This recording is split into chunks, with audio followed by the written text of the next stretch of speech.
Alright, what's up guys? My name is Zach, and for the last week I've been driving the 2025 Chevy Silverado EV LT. Below me are two electric motors powering this all-electric pickup truck. Now I am super excited to be making this video here today because I've spent the last week driving the Silverado EV. I was kind of unsure about it before I got this loan, but I have plenty of thoughts to share with you today. But if you would like to submit your own vehicle and have it reviewed here on the channel, you can head on over to my website, zackpradel.com/submit.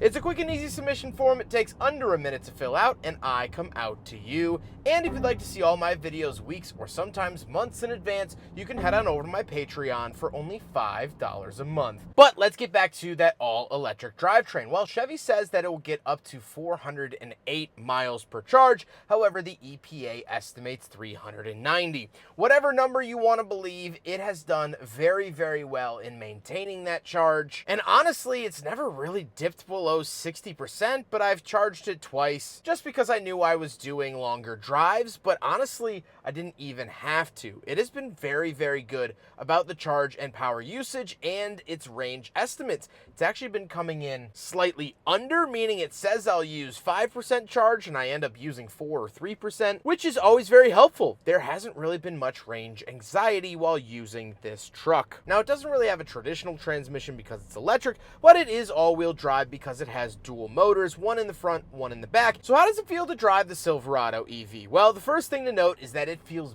big. It feels bigger than the standard Silverado, the gasoline Silverado. And this platform is shared with vehicles like the Cadillac Escalade IQ and of course the Sierra EV, which are big vehicles. One thing that this LT is missing is the rear steer. So upper trim levels and the Sierra EV have rear steering, which is very, very cool. It also helps it crab walk and whatnot. This particular truck that I have does not have that option. However, like I said, you could get it at higher trims. Visibility is pretty good, and the ride quality is nice enough. Of course, not quite that of the Cadillac Escalade IQ, but this is a more work-oriented truck, so I'm not surprised. With that stuff out of the way, let's talk about the interior. Well, in front of me, I have a completely digital gauge cluster. I'm not a huge fan of this because I do think that it's rather cluttered. There's a lot going on, a lot of different lines, shapes, colors to look at, but you can cycle through a couple different things, and you could find one that works for you, and that complaint is across all of Chevy's EV products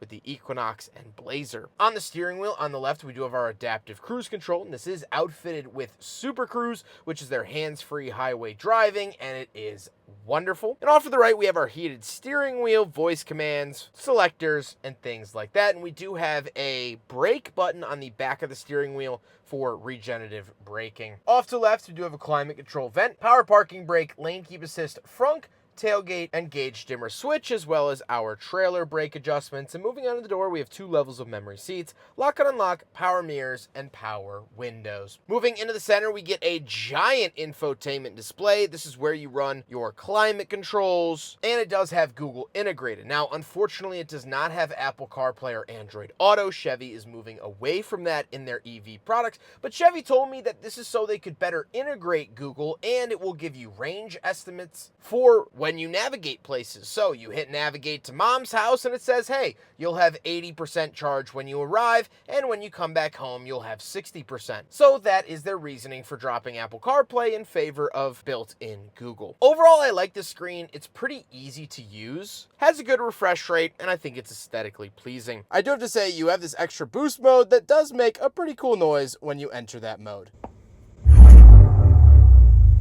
Down below, we do have 2 climate control vents, and we do have physical climate control. So although you can run it through the screen, you also do get some options that are physical, like the dual zone temperature, fan speed, and on and off. Then we do get a wireless charger, 2 USB-Cs, and a 12-volt outlet, and we get this center console that slides. So it does have cup holders. We'll do a big friggin' bottle test, and happily, like the work truck we tested last year, it passes.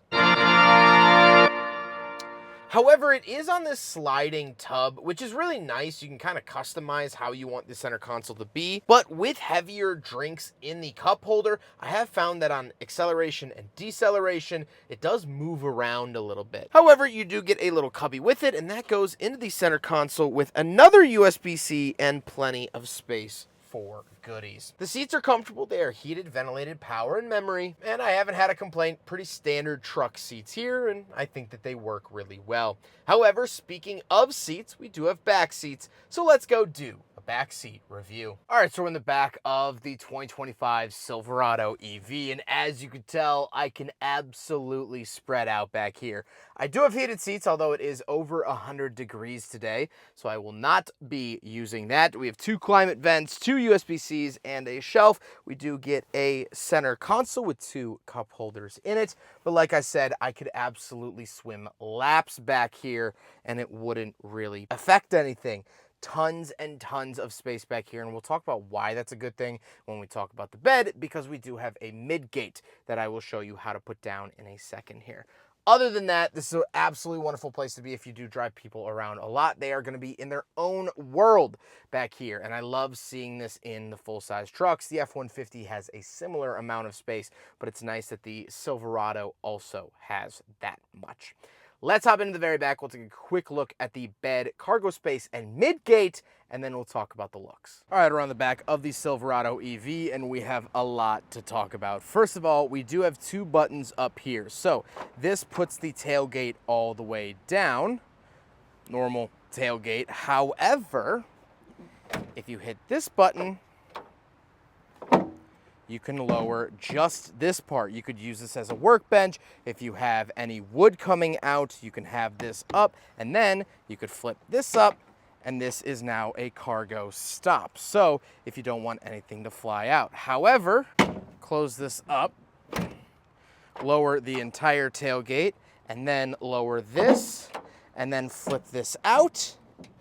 Now you have a step up into the bed of the Silverado. However, if you close that up, now you have a cargo stop. So very, very multifunctional tailgate, which is really cool. Once we are in the bed of the Silverado EV with the tailgate closed, it is 5'11", and we do have some outlets over here. We have 4 standard wall outlets, and we have a 240 outlet, which is a 30 amp outlet. Very, very cool to see that. This is a tonneau cover that can go over it, but as I will show now, I actually use this to haul 2 couches, and they all fit up without the midgate being down. So what is the midgate? Well, if you look here, it looks like there's a doorway into the back of the Silverado. That's because it is, and I'll switch to this POV part. It is a little complicated to take down, but you can actually put down the rear seats, remove the glass, and then it extends the bed from 5'11" to just over 9 foot, giving you tons and tons of extra cargo space. If you want to fit that kayak, if you need to fit lumber, you can absolutely do so. And if we have this tailgate down with this stopper up, it is 11 feet of bed space technically, or 11 feet worth of cargo space. So very, very cool that that rear glass does come out and down. Very, very awesome to see, and of course, very useful. But that is the rear cargo space of the Silverado EV. Very, very cool. Now, we can't forget about the frunk. We do have a front trunk. However, the button for it is kind of well hidden. It's this second grill in. There's a button. It does take a second to open. It kind of has to make sure that it can, and then it will pop up. Now, it's not as deep as what you would find in the Escalade IQ, but that's okay. You still do get some great functionality. You get a wall outlet up front. This is our at-home charger, and I was able to fit pretty much 2 weeks worth of groceries just up in the front. Of course, you have the rest of the truck to put groceries in, but I think it's really, really helpful, especially items you don't want rolling around in the bed. Maybe you don't want it out in the open while the vehicle is parked. So the one thing I do always want to point out is that it does have a kind of hidden button for the up and down. You hit it down there, and then it is power operated right back down to show us that awesome Silverado EV lighting. Now we gotta talk about the looks, and first of all, I love the gray this is finished in. Most Silverado EVs I see are either black or white, so I think this is a slightly more interesting color. And this is the color that you will find if you buy the Hot Wheels version of this truck. So it's not the only way I measure vehicles, but if you could buy a Hot Wheels of the car, it's probably pretty flippin' cool, and I like that a lot. I like the look of the Silverado EV. However, we will get into the fact that this is very different than the standard gasoline Silverado. This doesn't share any components with the standard Silverado, at least visually and platform-wise. It's based off a completely different platform and has a different look. And I think that that's kind of interesting.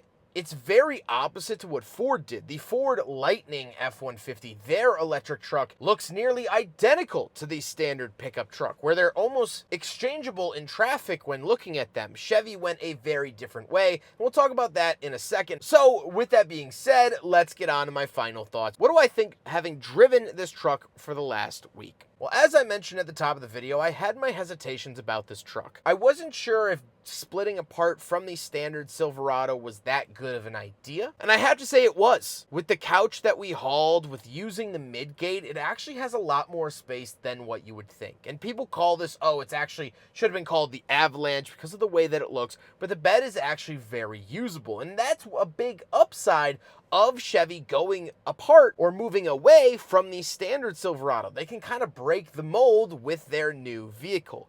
The F-150 Lightning is very much stuck in the conventional ways of a pickup truck because they use a similar style and design. Now, those are two different design philosophies, either sticking with the old or forging something new, and they both have their benefits and drawbacks. But I thought that that was interesting. This truck has been very usable. The frunk is absolutely awesome, as we talked about. And honestly, at the end of the day, I don't see much reason to upgrade. The rear steer might get me to upgrade or go up to the Sierra, and higher trims do have a bigger mileage of 460 being at the top. So maybe that would get me to upgrade, but honestly, I don't feel like this is the cheapo version. It has heated and ventilated seats. It has fantastic exterior LED lighting. It feels nice. It drives nice. So I'm happy that there are even nicer options, but honestly, I don't see much of a point to them. I think you get a lot of bang for your buck up here at this level. I have to say that I've been very impressed with this truck with my time with it. I was happy that I was able to spend a full week driving it as opposed to just my quick 1-hour reviews that I did of the work truck. And again, I just feel that it's pretty worthy of the price, and I like to see that a lot. I hope you guys enjoyed the video. Huge thank you to Chevy for allowing me to borrow their Silverado EV for the last week. Huge thank you to G. Schmitz for facilitating the cleaning and delivery of the truck, and of course the Midwestern Automotive Media Association. But I hope you guys enjoyed the video. Don't forget to rate the video, comment on the video, and subscribe if you really liked it. Take care, guys.